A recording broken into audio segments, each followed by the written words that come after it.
Welcome back to another episode of the Soundtrack of Self podcast. Today is the second episode, and I decided to talk about sort of a personal topic for me.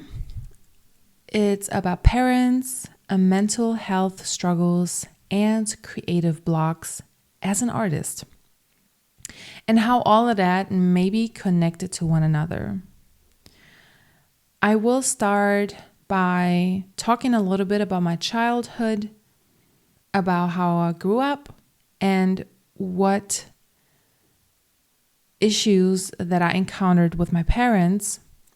Specifically, when I say parents, to me personally, it's more specifically my mom, because I don't feel like my dad's had too much of a negative impact on my life. But my mom, the relationship with my mom, definitely very difficult, and till this day.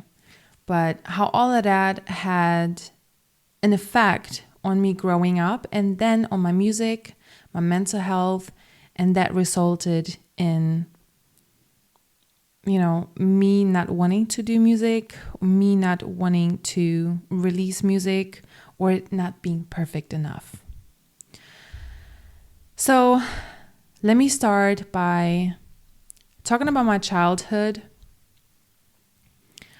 Quickly, I immigrated with my mom from Kazakhstan. I wasn't even a year old, and my biological dad was already in Germany. And then my mom came with me. My dad went to prison on and off. He had a lot of issues. And my mom and him had a lot of issues. And I feel like as I got older, I would say around like 4, 5, 6 years old, my mom, and that is just my personal observation, she let a lot of the anger that she had and a lot of the stress that she had out on me as a child. And when I say that, I mean that, I encountered physical abuse, emotional abuse with her. And a lot of criticism. Now, criticism was always a very big topic for me. I will explain to you guys one situation that I had with my mom. The first situation that I'm aware of when it came to criticism. So my mom is a piano teacher, and we had a piano at home, but I never touched the piano because it was never really my interest. It was like more, okay, the piano is there, but I'm not interested in that. However, one day, I think I was like 6 or 7 years old, and something sparked my interest. And I think it would be natural because my mom just played piano almost every day at home. And so I think at some point, of course, a child would get curious about it. And so I got curious. I went to the piano and I started playing a little bit. I started playing, I started experimenting, and I really enjoyed it. I was like, okay, I kind of like it. And then my mom came because, she was surprised. She was surprised. Hey, my child is finally sparking interest in the piano. And she stood there. This is as far as I can remember. She stood there. She watched me. And the next thing she did was, oh no, you got to hold your hand like this. Oh no, you got to hold it like this. And then you got to hold your fingers like this. And you got to hold your elbows like this.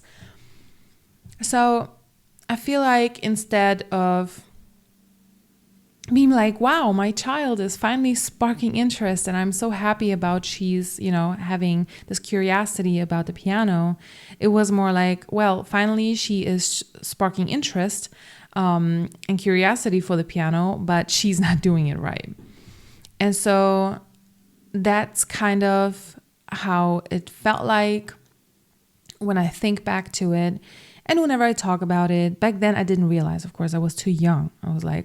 I was more annoyed. And also when she did that, I stopped playing and then I left. I remember that. I wasn't open for her criticism. I was more like, I just wanted to do my thing. And then she came and just kind of messed it up. So also, before I continue talking, I do want to say that I don't want to make my mom look bad in even future episodes I will make, I don't want to make my mom look like the bad guy. I know my mom did the best that she could to the best of her abilities. However, our relationship is very complicated. It's very complex and toxic. And also, not to mention, the relationship with my mom is probably the most toxic relationship. I mean, it is the most toxic relationship in my life. And it has always been the most toxic relationship in my life. Whenever I talk about it, I'm just stating what I remember, how I remember feeling it from the things that I remember of how things happened. So, yeah. To continue, I left then. I didn't really want to engage more into how to learn to play the piano. And so that happened with a lot of things, kind of criticism. Like I used to do something and it wasn't good enough. I tried something and it's not something that I should have tried. Why don't you do this? Or why don't you do that? Also another thing with the music, because at some point I started listening to hip hop music. And when I went to music college, we had a lot of jazz influences. And I started singing jazz songs because I liked it, but it was also just part of the school. So they didn't really have hip hop or rap or something. I did do some rap with a band and stuff. It was lovely. I loved it so much. But we also had to, try different genres. And so jazz was one of them. And when my mom heard me sing jazz, she loved it, which I enjoyed. Of course, it's amazing if your parents see, that you can do something very well and they just look at you like, yay, my child, she's so talented at this. But it was never like, do you love doing that? It was more like, oh, I love how it sounds. This suits you very well. You should be a jazz singer. But that's never what I wanted to be, like ever. And so what I always wanted to do is just sing whatever I wanted to sing, which was more R&B and hip hop and rap and, be in that kind of genre, but never the jazz. Although it may fit my voice. I know I can sing and stuff, and I know she loves it. But on this earth, we're not here to please somebody else. We're here to make us happy and to try and make others happy, but you have to make yourself happy first.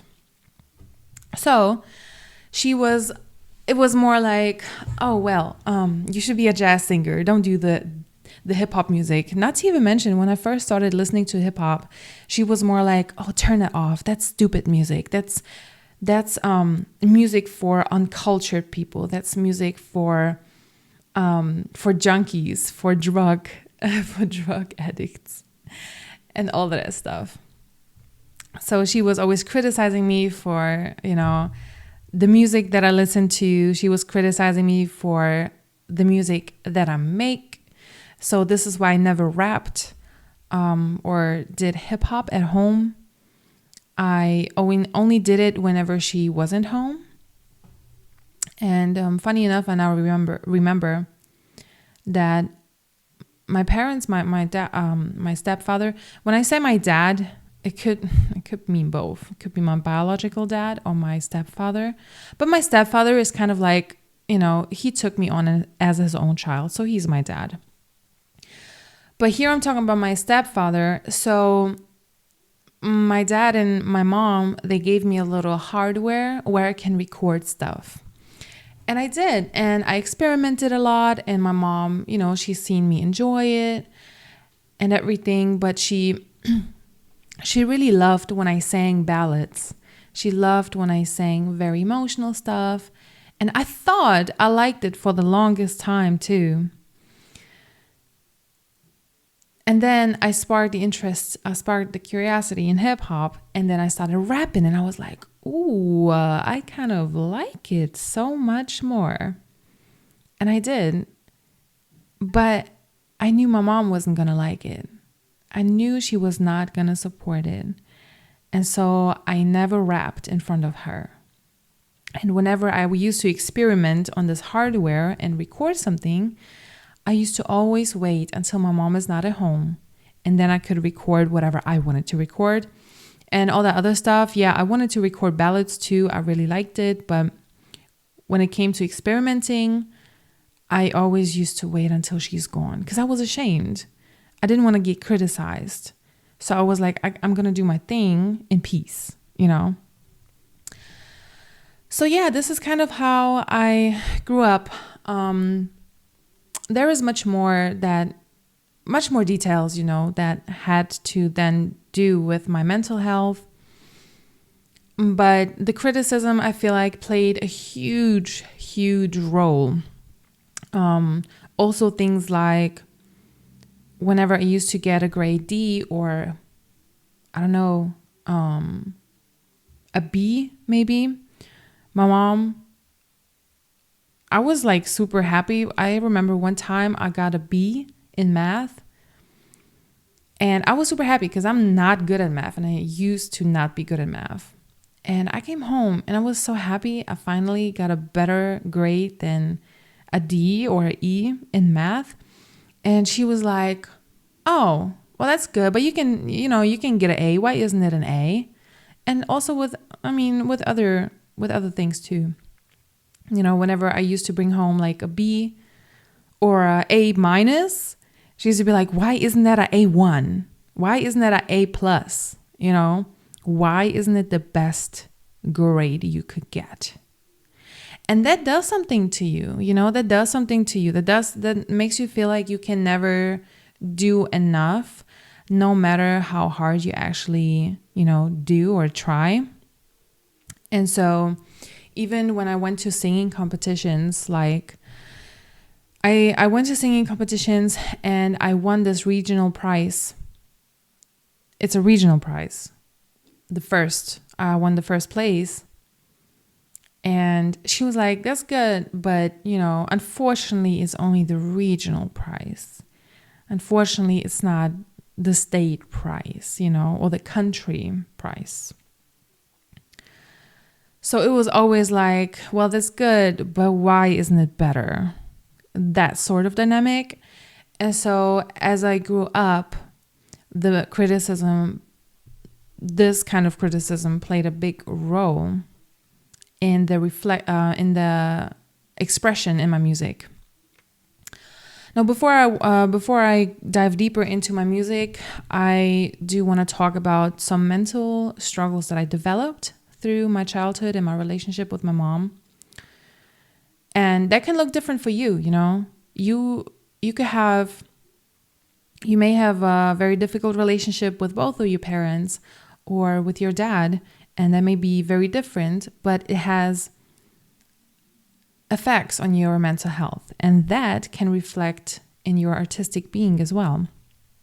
So pay close attention to the relationships that you are in and pay close attention to the people that are around you. But I'm gonna get to that a little bit later. For now, I do want to talk about the mental struggles that I, from my opinion, developed through all of that criticism, and that I developed through, you know, certain physical, certain sexual, or even, you know, emotional, psychological abuse. So all of that then kind of, I feel like all of those things,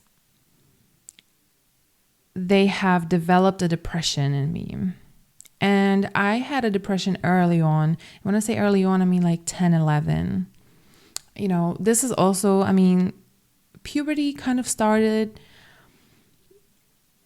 when I was like 11, I think. But as far as I remember, like 10 already was sort of when my depression sneaked up on me. And when I say depression, it just showed in different ways. It wasn't like I was at home and just in bed and not being able to like shower or whatnot. when I was that age, depression showed by me just having angry outbursts. It showed by me yelling, by me being angry. It showed by me being overly interested in sexual things. It showed in... So I used to do this thing when I was 10 or 11 years old. I used to have like dandruff, and we had like a red couch. And whenever I used to... It's so embarrassing when I talk about it. But we used to have a red couch, and whenever I used to be by myself, I used to be just like over the red couch and just like... I used to just scratch the dandruff off for like hours. And I'm talking about like hours. While I was watching TV, I used to do that. And the dandruff never stopped because there is no ending to dandruff. So it was like I was obsessing over it. But this is how I feel like my depression showed, the mental struggles showed with that. And then at some point when I was 11 or even 12 years old, at some point I started having suicidal thoughts already. And I remember that one time, I took a knife in front of my parents because we was arguing, and I took a knife, and then I just wanted to I held it to my throat, and I was arguing with my mom. I was like, yo, I can't remember exactly what happened. All I remember is I had a knife. I wanted to cut myself because I just didn't have the will to live anymore because it was just too much for me. And I was just 12 years old. But this is how the depression started. So yeah, this is, depression was an on and off thing for me until I was about, I would say probably like 26 years old. I'm now 28. So I can't really remember the last time I was depressed, but really depressed probably like 2 years ago or so. I think I was really depressed. And then it kind of was a mild depression. But like last year, I really kind of changed my life a lot. And I think that helped me. I don't know where this life is going to take me, but for now, I'm really good. I found a lot of tools and coping mechanisms. And also just talking on here and being able to share my story, I feel like benefits me and my mental in a very positive way. However, back to the mental struggles. So yeah, depression. Depression was a big thing. Angry outbursts. And I started noticing at some point that I had negative self-talks. Negative self-talks and negative thoughts about myself, perfectionism kind of thinking, and extreme kind of thinking. Thinking like, so I used to always be overweight. And when in puberty, I hit a point where I was like very, very overweight, to the point where I wanted to forcefully be anorexic just so I can be the opposite and not be overweight. Because, my mom, she used to like, in moments of anger, when she was angry at me, she used to like call me names and call me fat and call me all kinds of things, And I feel like this is exactly why I wanted the complete opposite then. I wanted to show people, also in school, I was bullied in school. And I think that also had a lot to do with my mental struggles. But the biggest part of my mental struggles, I think, came from the relationship of my mom. That's just my personal opinion. But yeah, she called me different names when she was angry at me, cursed me out. And with me wanting to be the extreme opposite of what I was back then, I wanted to show her like I can go days without eating, and I wanted to be anorexic. And so, that's like such an unhealthy thought, I wanted to be it so bad, just so I can prove her that I can be the opposite, just so I can show her like, hey, I'm not this uncontrollable fat kid that eats all your sweets. I can also be the opposite. What are you going to do now? What are you going to do when I'm anorexic and I'm about to die? And it was super, super unhealthy. Just puberty was a very dark time, I would say. But this is what played into my mental struggles, eating disorders, depression, angry outbursts, all of that stuff. And then the older I got, of course, I had relationships with men. And then, those kind of unhealthy patterns started to show in my relationships with men. And I think I mentioned in my first episode that I started being aware or getting aware of me and my thoughts and everything after my first therapy. Now, before that, I was never aware, but I had a lot of negative self-talk. I had a lot of negative self-talk. I would even say, when I look back, my brain was occupied with probably 90% negative things and negative self-talk, negative thoughts, rather than positivity and achievement, rather than success, rather than love, rather than security and safety. It was more occupied with unsafety, untrustworthiness, not being enough, not doing enough, doubting myself. Am I doing the right thing? Am I not doing the right thing? So I used to just do things, but I never knew, were they right for me? Weren't they right for me? But it felt good. And when they felt good, and when my mom used to say something that, just a little thing, it could be like, oh, are you sure that is the right thing? It would totally throw me off. It would totally is this really the right thing that I'm doing? Even though it felt like it was the right thing, but I didn't know. As soon as she said something, I was like, I'm not quite sure. So I used to doubt myself very much because I feel like through the relationship with her, I have developed a lot of negative self-talk. My whole childhood consisted of it. My puberty consisted of it. And so I had a lot of mental struggles. How that reflected in my music is I love to sing. I always loved to sing, but I could never be satisfied with my singing to a point where I'm just like, yeah, I'm actually a good singer. And I never really realized, do I really want to be a singer at all in the first place? Because I do love to rap too. I started experimenting with rap when I was around 15 years old. And I always used to rap with friends when I'm outside or when my mom was not at home, because it wasn't a safe place for me to experiment with hip hop whenever she was around, to me back then. So I had to wait until she's gone to just do a lot of other things too, like may it be experimenting with my music, or may it be just singing at home, So may it be just singing while I'm, it sounds weird, but singing while I'm taking a poop, I used to just sing on the toilet.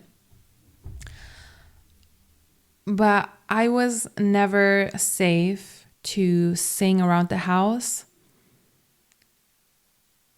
because I feel like my mom would always criticize me, which didn't come from unreasonable sources, It came from very reasonable situations with my mom. And so I used to never feel safe singing around her. And when I used to sing around her, when we had holiday gatherings or something, I used to sing, but I was super, super, super nervous. I was extremely nervous. And that has impacted my stage frightening. Whenever I had performances, I used to be extremely, extremely nervous to a point where I could really shit my pants because I'm too nervous. I was really, really nervous. And so this is one thing how it reflected in my artistic being super insecure, unaware, being afraid to be criticized, and that resulting in me being extremely nervous before performances, as well as having to have a safe surrounding in order to express myself. So when it came to the music, I used to only rap with people that I really feel comfortable with. I used to never rap in front of other people. May it even be singing, even that. So yeah. And then the older I got, the more I realized, hey, I have so much music I never released. Like I have at least 150 songs that I just never released because I was never satisfied with it. And that was always a big struggle of mine. Like I could never get it right. And that came from the negative self-talk, from the negative self-thinking. I could never get it right. Why can I not get it right?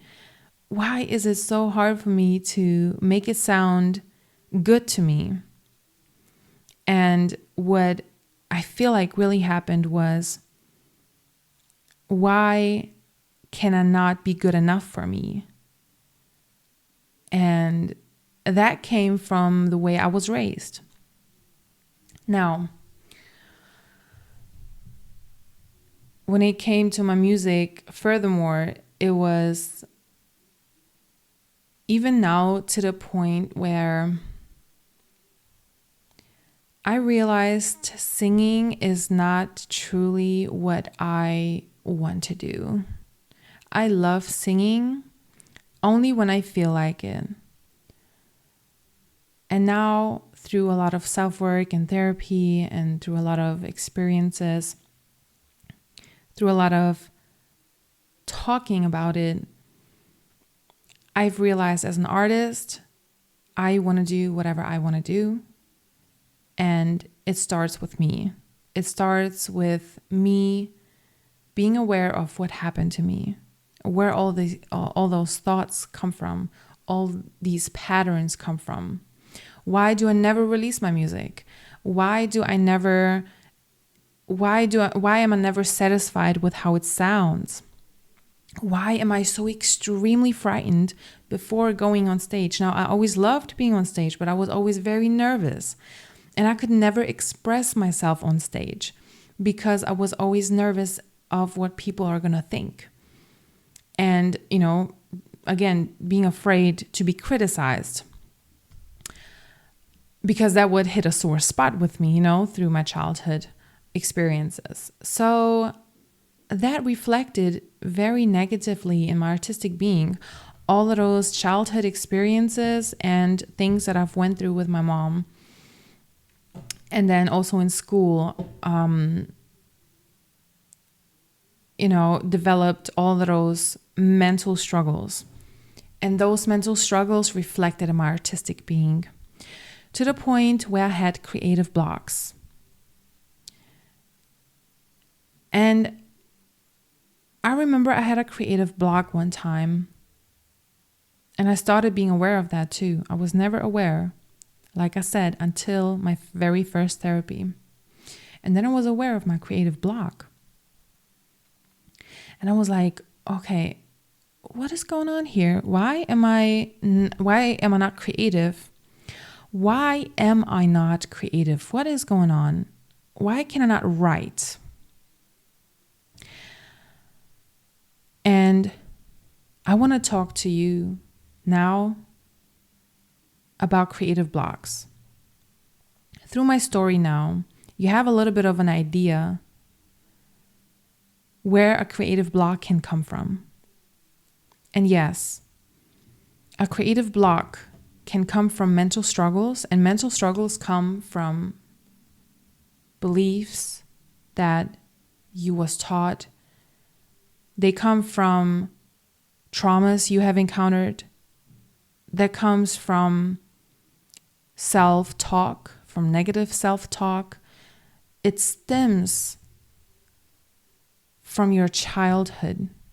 It all starts there, even as infants. And I know, neurologically, I read a few books on that, and it just shows that even when we're babies, when we're 3 months old, 6 months old, we are so sensitive because our brain is developing, it's growing, and therefore it really is important for the parents to nurture your needs. So as a baby, when you cry and your parents ignore that, it does something to you, and that reflects when you're an adult.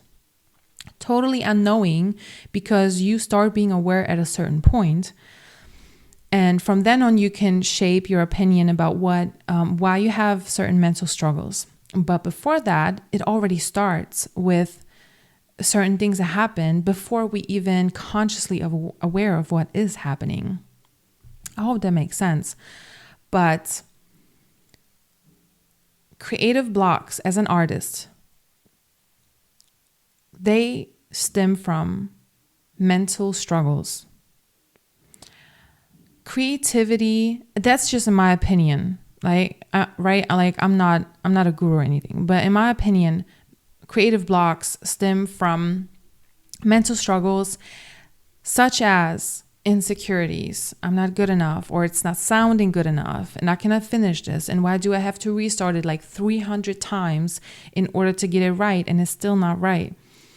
Or other people, it could also be like other people just telling you you're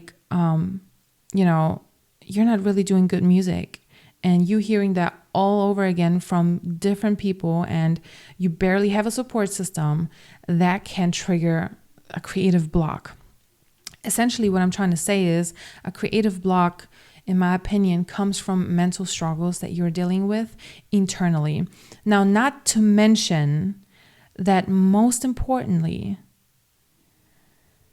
when a person is in a safe environment, when a person is in a secure environment and is not threatened by anything, it's just natural for us humans to be creative. It's natural for us to thrive. It's natural for us to do things that are creative.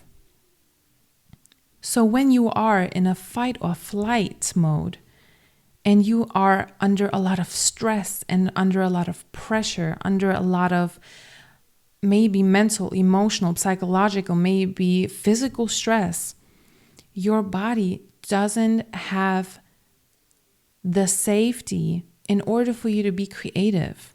So whenever you have a creative block, first think about, where is it that it all started? I feel like it's always the first thing to do. Where did it all start? Because I don't think a creative block starts by you being under so much stress at work and you don't have any more capacity, you don't have any more time. I do feel like it comes from, it's much deeper than that. It's much deeper than that, than not having time, not having the head, or not having enough capacity anymore because you're just so burned out. It's much deeper than that, because you are not able to set boundaries. That's why you're so burned out. And that makes you not be creative. And therefore, you have a creative block. It took me so long to understand that, and I just recently understood it for myself. It took me so long to understand that creativity, we as humans thrive on creativity whenever we feel safe, when we are in our safe environment. just even, how can I explain this? Now check this out. If you're an artist and you don't feel safe enough to make music around other people, let's say you have a studio session with somebody and you don't really know them and you're not really safe enough to express your full self. But when you're by yourself, when you're all by yourself, you can just do what you want to do and you just can be expressive.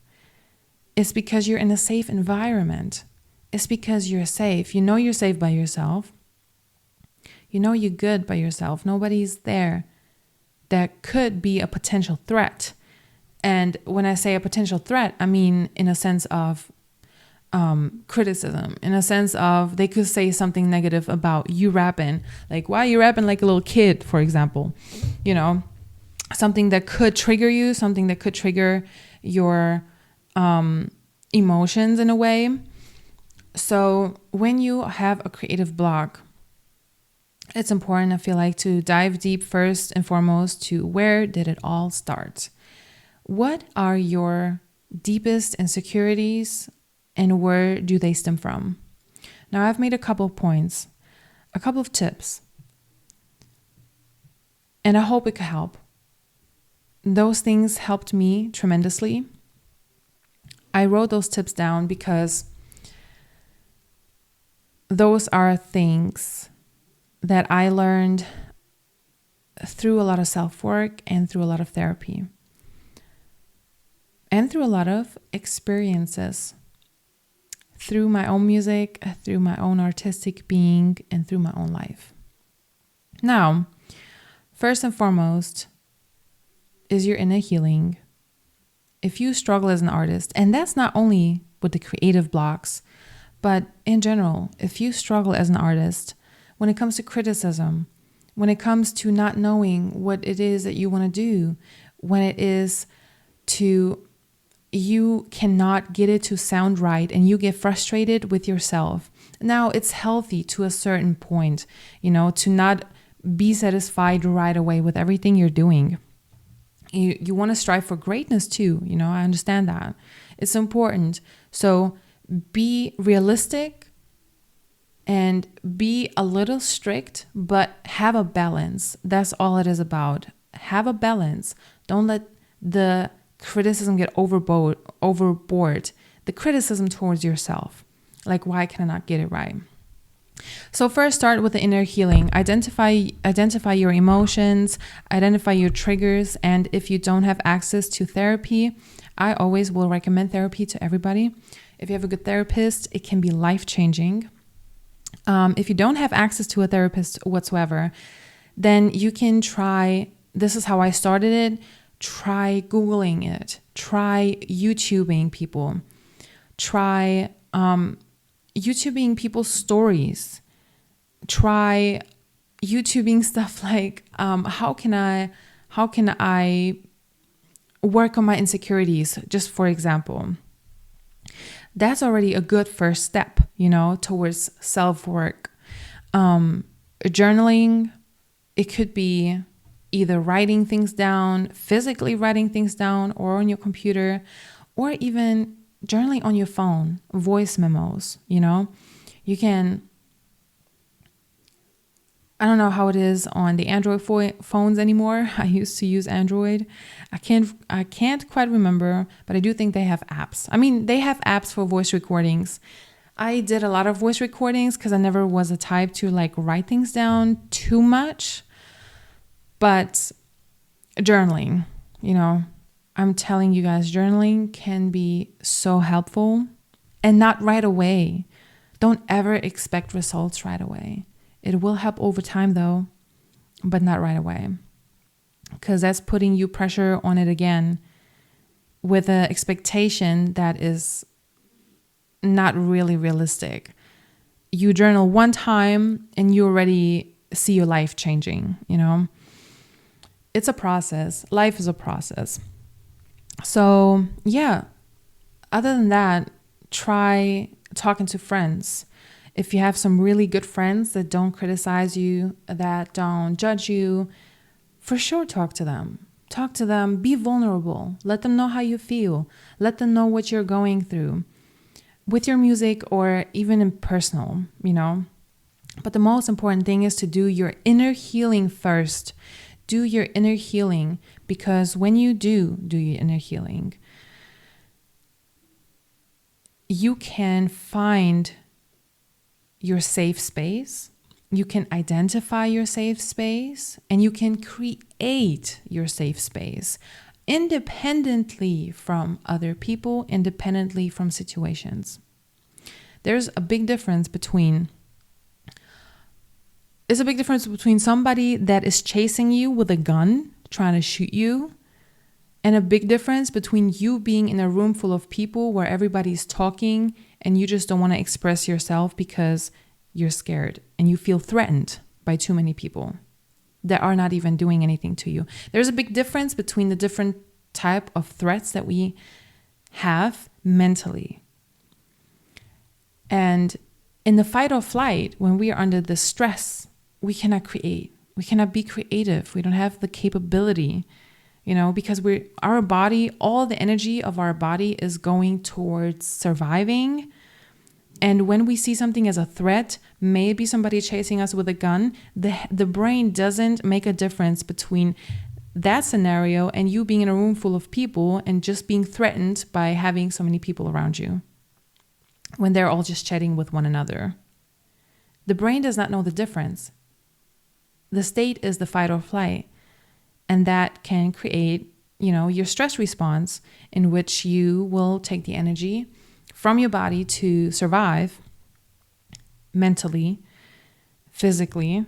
This is why a lot of the times our body shuts down. When I used to have, I'm still working on that actually, kind of, but I used to have it way worse to have, I don't know how really you call it, but when you're around a lot of people, you just feel very unsafe and you just feel like they don't understand you and you kind of shut down.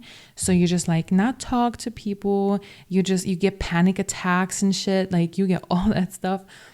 This is what happened to me. And this is the kind of fight or flight I'm talking about. When you have that, it takes so much energy that not in that moment you can be creative, and not the next day, maybe and maybe not. But the fact is, the body takes so much energy in that moment that energy or those energy reserves will only be available for a limited time until you don't have them anymore and you shut down and you have a creative block. It makes sense to me. So when you learn to independently find your safe space and to feel safe and be safe and make a difference between a situation where you are actually threatened with life or death, being chased with somebody by a gun, or being in an environment with people who are just chatting and it's just too many people. When you can make this difference, then you can calm your body down. You can calm your body down and make it understand what is a threat and what isn't. It isn't a threat. All right, calm down. Everything is good. We're safe. We're good. So your body doesn't have the energy, doesn't take that energy to survive because you are safe. And with that state, it gives you so much more freedom to be creative. It gives you so much more freedom to even be emotionally open, I hope it makes sense. But yeah, inner healing, first and foremost, identifying your triggers, your emotions, working on the inner self and identifying what is really a threat, what isn't. Most importantly, work on your stress.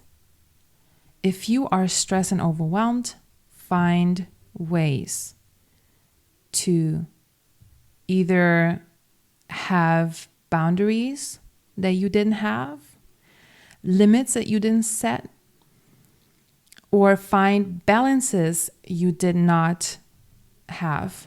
Like, let's say all you do is work, but you never go out with friends. Not really a good balance in my eyes, But you have to find what is right for you and what feels safe to you. And it will be a process in order to get there. But yeah, so when it comes then from the inner healing to the artistic work, think about that. It is your music that you are creating. Does it sound good to you? Then that is all that matters. Now, if you've done your inner work and if you've gotten to a point where you can be really satisfied with you and confident with you and self-trusting with yourself, you can be self-trusting and self-confident with your music. Now, if you are that, does your music sound good to you? Then that's all that matters. Do it. Do it. That's all that matters. You don't need anybody else's opinion in order for your music to sound good. Because you are the one making your music. And it has to sound good to you. And you must be crazy to think, I said that in the last episode too, you must be crazy to think that out of more than 8 billion people in this world, nobody else will like your music other than you. Like, come on. Be realistic. So yeah, release your music. Release your music, even if it's not perfect. I've learned it too. I started producing my own stuff last year, and the first song that I released was trash. The mix was trash, okay? I'm so happy that I have supporters that supported the song. They really supported it, so shout out to all you. But it was trash. But I released it anyways. I released it and I shot a music video. And why? Because I know it's a whole process. I just started and I have to start somewhere with what I have, right? It will sound trashy. It will not sound the way you want it to sound. But if you are somewhat satisfied with it, release that music. Just do it, And by the way, I'm still learning that too. I'm still going through the same thing. But it's working out more and better. So I noticed that. Listen to people you look up to and respect. Criticism, again, understand who you want to take advice and criticism from and who is not worth listening to. Is that somebody that doesn't even make money off of music and they're trying to tell you that your music is trash? Or is that, for example, Timbaland, the producer, telling you something about your music? Choose wisely who you listen to and only take advice and criticism from people that you highly respect. Because that, by the way, will affect your mental health too. And that can reflect in everything, such as your music, artistic blocks, etc. You feel like you're trying another genre? So you feel like you're trying to find another, you want to experiment with another genre and you're afraid of what people are going to say or do, just do it, why not? And there you are again, afraid of what other people going to think about you if you try something else. Just do it. Whatever they have to say, if it sounds good to you, remember the first thing I said, if it sounds good to you, do it. If you like it and you're having fun and you're just like, okay, I usually make hip hop, but I'm going to try out some country. And you're just like, yo, yeah, I really like that. Fuck what other people are going to think or say. If you're having fun with it, if you like it, that's all that matters. And lastly, listen to and make whatever music you like. Don't ever let nobody tell you what music is for stupid people or what music is for weird people and what music is for such and such people, or what music you make is for such and such people and that is not good music that you make. Really, really, it's so important to learn to be self-trusting and confident in your music, and not confident to a point where you're just like, I don't want to take advice from anybody anymore, but to a point where you choose wisely. Who are you taking advice from? Who are you taking advice, and who are you taking criticism from? Is it worth taking it up or not? Because if it's worth taking advice from somebody that has knowledge and wisdom in that field that you're in, then it will benefit you in ways that other people that criticize you could never benefit you in, ever. With that being said, the episode was very personal, as I talked a lot about my own life. But in my opinion, it all starts from the very beginnings of our being, from the moment we was born. Even before that, in my opinion, it all starts in the womb. Okay? It all starts in the womb. I could talk hours about that, but it all starts in the womb. And then things that you learned, beliefs that you learned, traumas that you have had, all of that stuff influences your mental health. I mean, we all know it. That's not a secret. We all know that everything that got taught to us, everything that we have encountered in life, and everything, especially the traumas and especially the negative things, they are developing those mental struggles and issues with us. And that can, as an artist then, can really affect your artistic being, such as never being satisfied with your work. You're being super, super talented. You could be super talented, but you're just too